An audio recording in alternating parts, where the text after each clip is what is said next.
अस्सलाम वालेकुम लर्नर्स। आज के लेक्चर में हम एम टेक्निक मेथड डिस्कस करेंगे, जिसे बिग एम मेथड भी बोलते हैं या फिर सिंपली इसे एम मेथड भी कहा जाता है।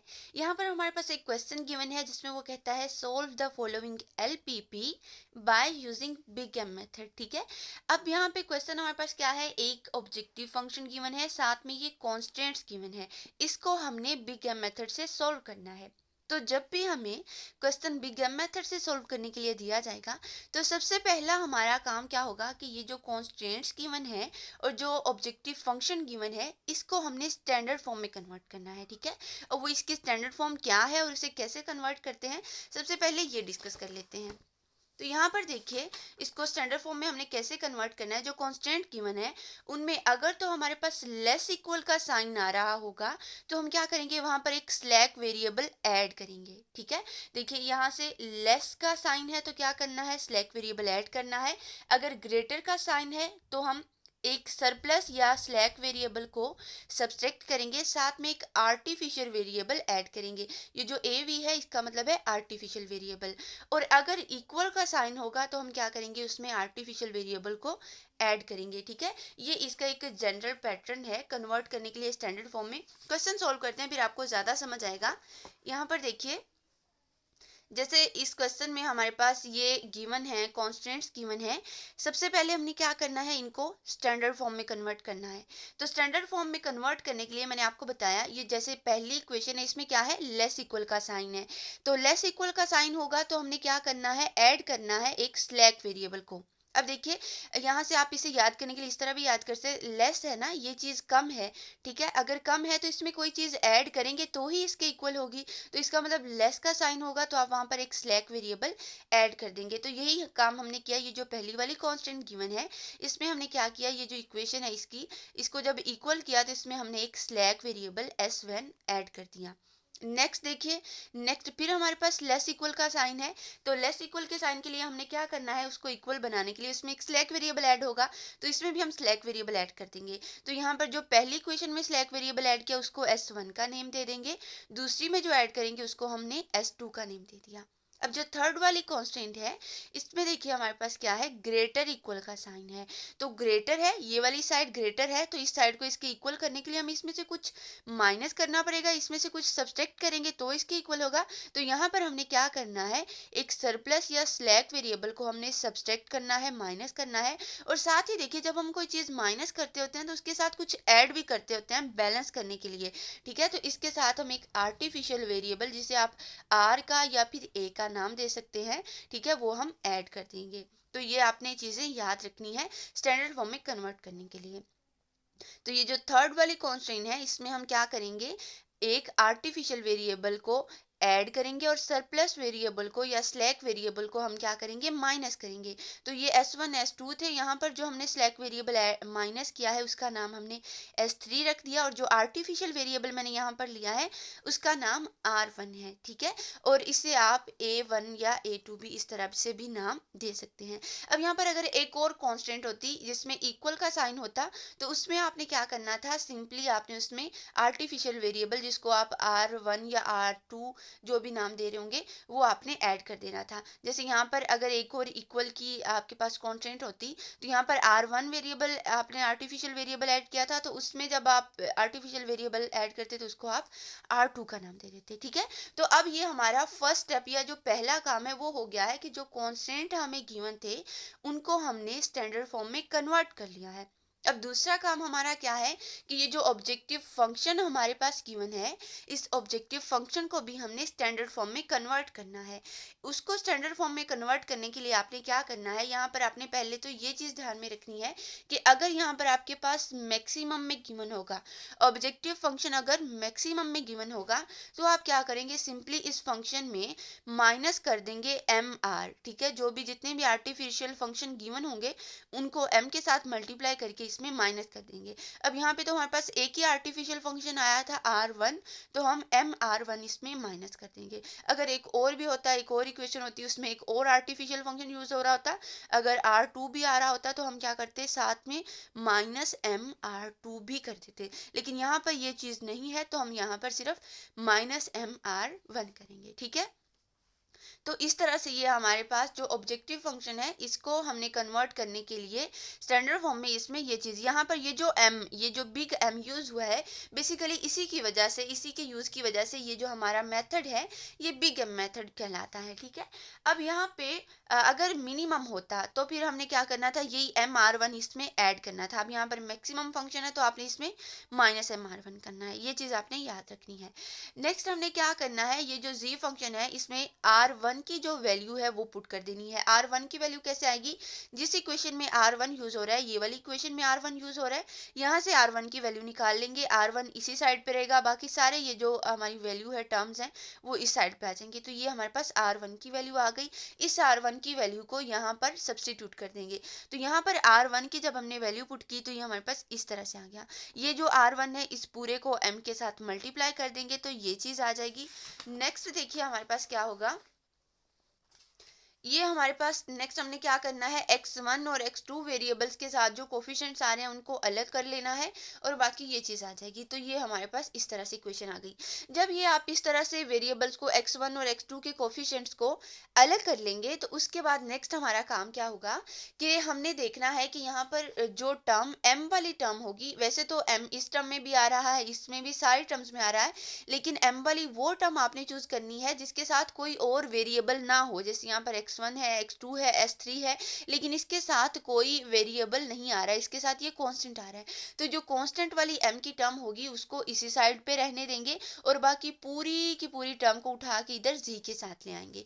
तो यहाँ पर हमने यही काम किया। अब ये जो हमारे पास वैल्यू बनेगी जिसमें हम m वाली टर्म को अलहदा कर लेंगे, कांस्टेंट जिसके साथ है उस टर्म को अलहदा कर लेंगे, तो ये हमारे पास z की स्टैंडर्ड फॉर्म आ जाएगी। अब हमारे पास जो पूरा फंक्शन था वो स्टैंडर्ड फॉर्म में आ चुका है। ऑब्जेक्टिव फंक्शन की भी हमने स्टैंडर्ड फॉर्म निकाल ली है और साथ में ये जो हमारे पास कांस्टेंट गिवन थे उनको भी हमने स्टैंडर्ड फॉर्म में लिख लिया है।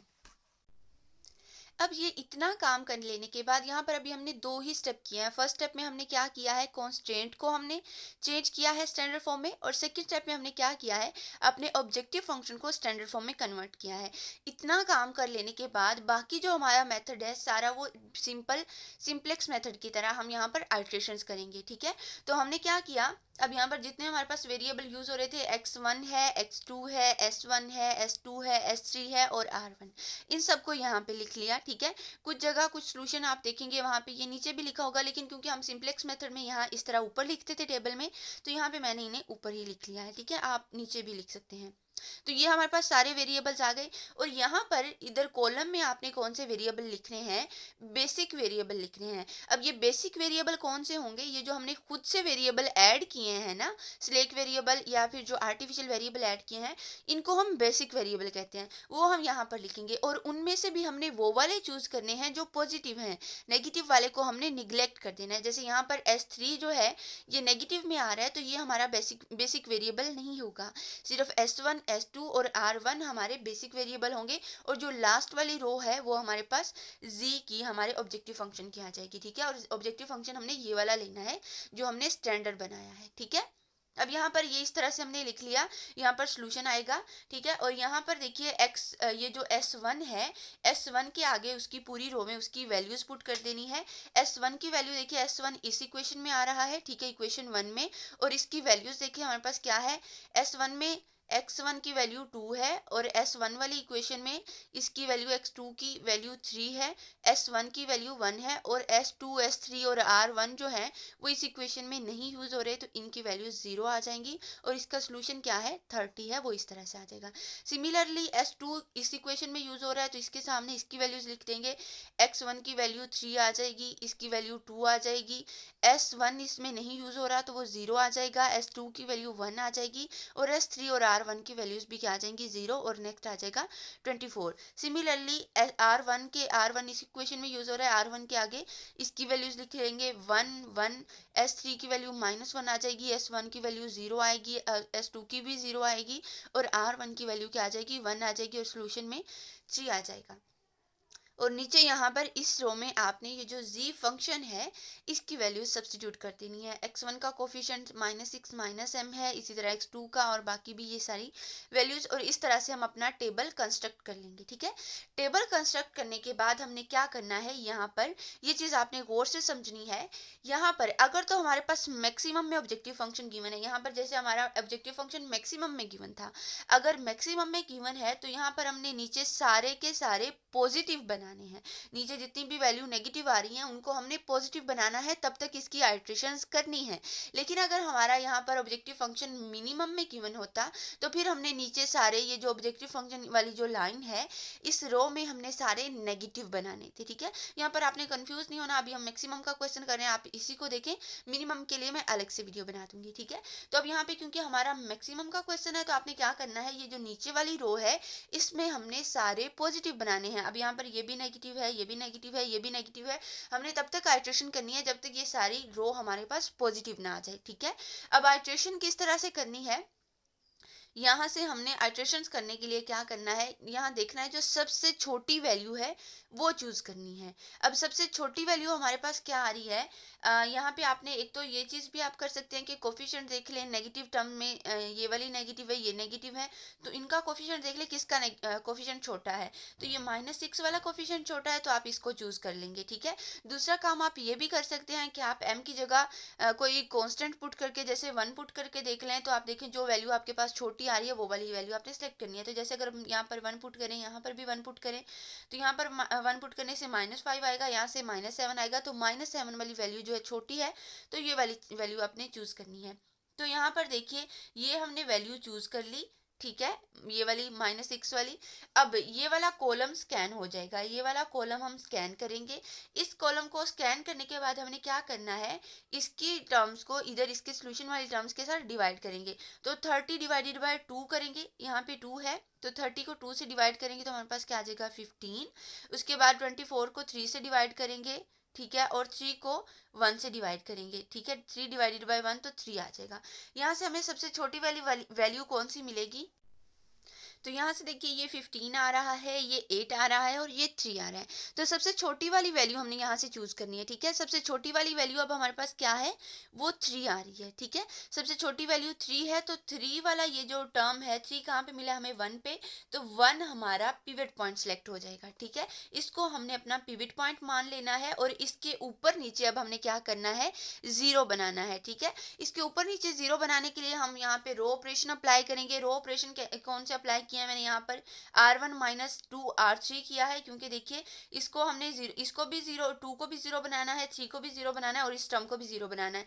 तो इसको 0 कैसे बनाएंगे, इसको 0 बनाने के लिए हम अगर ये जो R1 है इसमें से -2 R3 कर दें, ये R3 है, R3 को 2 के साथ मल्टीप्लाई करें और इसमें से माइनस कर दें, तो 2 - 2 क्या हो जाएगा, 0 हो जाएगा। सिमिलरली इसको 0 बनाने के लिए हम 3 - 3 R3 कर देंगे तो हमें यहाँ पे 0 मिल जाएगा। ठीक है, और इसको 0 बनाने के लिए हम क्या करेंगे, R4 में ऐड कर देंगे 6 + m R3। ठीक है, यहाँ पे जो रो ऑपरेशन मैंने लगाए हैं, यहाँ पे इसको 0 0 बनाने के लिए वो यहाँ पे लिखे हुए हैं। ये रो ऑपरेशन आपने अप्लाई करने, उसके बाद आपके पास इस तरह से आपका जो टेबल है वो अपडेट हो जाएगा। यहाँ पे 0 0 आ गया हमारे पास इस पिवट पॉइंट के ऊपर नीचे, तो ये हमारा काम डन हो गया।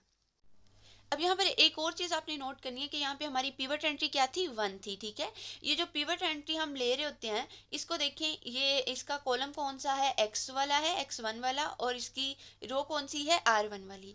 अब आपने क्या करना है, जब आपने इस पिवट एंट्री के ऊपर नीचे 0 बना लेना है, जैसे हमने यहाँ पे इसके ऊपर नीचे 0 बना लिया है, तो देन क्या होगा, ये जो इसका बेसिक वेरिएबल यहाँ पे आ रहा होगा, जैसे यहाँ पे इसका बेसिक वेरिएबल क्या है, इस पिवट एंट्री का R1 था और इसका नॉन बेसिक क्या है, x1 है। ये बेसिक वेरिएबल इस नॉन बेसिक वेरिएबल के साथ इंटरचेंज हो जाएगा। जैसे यहाँ पर अब R1 को हम रिमूव कर देंगे, ये देखिए जब इसके ऊपर नीचे 0 बन गया तो यहाँ पे जो R1 था उसकी जगह क्या आ जाएगा, x1 आ जाएगा। R1 रिमूव हो जाएगा और उसकी जगह ये वाला इसका जो बेसिक वेरिएबल था वो क्या था, x1 था, वो यहाँ पे x1 आ जाएगा।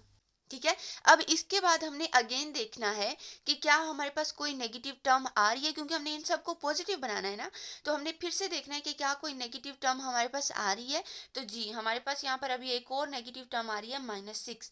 अब ये जो -6 आ रहा है, ये वाला कॉलम हमारा स्कैन हो जाएगा। ठीक है, ये कॉलम हमने स्कैन कर लिया। अब इस पूरे कॉलम को इसके साथ डिवाइड करना है। ठीक है, तो 23 डिवाइडेड बाय 2 ये हमारे पास 12 आ गया। 15 डिवाइडेड बाय 3 करेंगे तो ये हमारे पास 5 आ जाएगा। और 3 डिवाइडेड बाय -1 करेंगे तो -3 आ जाएगा। अब ये जो 3 वाली टर्म है, ये वाली तो हमारे पास इग्नोर हो जाएगी वैसे ही, क्योंकि माइनस में आ रही है। माइनस वाली टर्म हमने नहीं लेनी होती। लीस्ट पॉजिटिव नंबर जो यहाँ पे हमारे पास आ रहा होता है वो वाला चूज करना होता है। तो लीस्ट पॉजिटिव हमें कहाँ पे मिल रहा है, 5 पे मिल रहा है। तो 5 कहाँ पे मिला था, 3 पे। तो 3 हमारा पिवट पॉइंट आ जाएगा। जहाँ पे हमारा पिवट पॉइंट क्या आया है, 3 आया है। 3 को पिवट पॉइंट लेंगे तो अब 3 के ऊपर नीचे हमने सारे 0 बनाने हैं। तो उसके लिए देखिए हमने जो रो ऑपरेशन अप्लाई किए हैं, यहाँ पे हमारे पास 3 आ रहा था। ठीक है, ये 3 हमारे पास S3 वाली वैल्यू, S3 में हमारे पास यहाँ पर 3 आ रहा था। एक तो हमने क्या करना है, 3 को 1 बनाना है, क्योंकि हमारा पिवट पॉइंट हमेशा पिवट एंट्री क्या होनी चाहिए, 1 होनी चाहिए।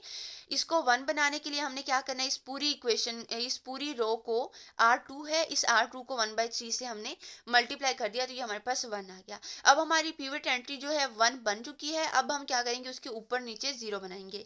इसके ऊपर नीचे 0 बनाने के लिए हमने क्या करना है, देखिए R1 में 0 बनाना है, और यहाँ पे R3 में 0 बनाना है, और यहाँ पर हमने इस वाली R4 में 0 बनाना है।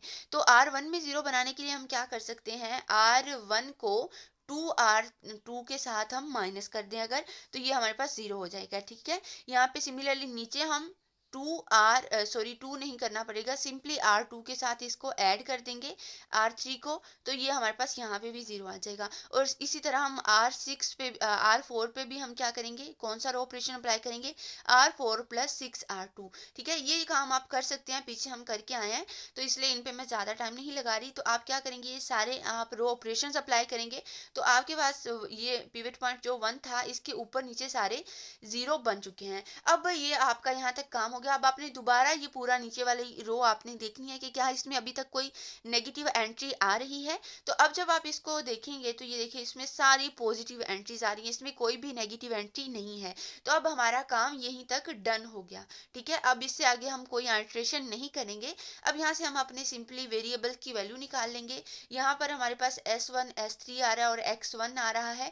X1 की वैल्यू, X1 के सामने जो वैल्यू पड़ी हुई है वो इसकी वैल्यू आ जाएगी 8, और इसी तरह Z के सामने जो वैल्यू पड़ी हुई है वो हमारे पास क्या आ गई, 48। ये हमारे नॉन बेसिक वेरिएबल हैं। S1 और S3 हमारे बेसिक वेरिएबल थे। ठीक है, तो यहाँ पर नॉन बेसिक वेरिएबल्स की हम वैल्यू लिख रहे हैं। तो X1 की वैल्यू 8 आ गई, X2 यहाँ पे नहीं गिवन तो उसकी वैल्यू 0 आ जाएगी, और Z की वैल्यू क्या आ गई, 48 आ गई। तो ये हमारे पास वैल्यूज आ गई हैं। आप कंफर्म भी कर सकते हैं, वेरिफिकेशन भी कर सकते हैं कि क्या हमारा आंसर जो है, जो वैल्यू हमारे पास सोल्यूशन निकला है, ये ठीक है या नहीं। उसके लिए आप वेरिफिकेशन करने के लिए जो हमारा ओरिजिनल ऑब्जेक्टिव फंक्शन गिवन था उसमें इन वैल्यूज को सब्स्टिट्यूट कर सकते हैं। आप देखेंगे ये आपके पास अगर X1 8 है, X2 0 है, इनको यहाँ पे सब्स्टिट्यूट करें तो हमारे पास 48 आ रहा है, और हमारी जो Z की वैल्यू आई है वो भी 48 आई है। तो इसका मतलब हमारा जो सोल्यूशन है, जो हमारा पैटर्न हमने किया है वो ट्रू है, वो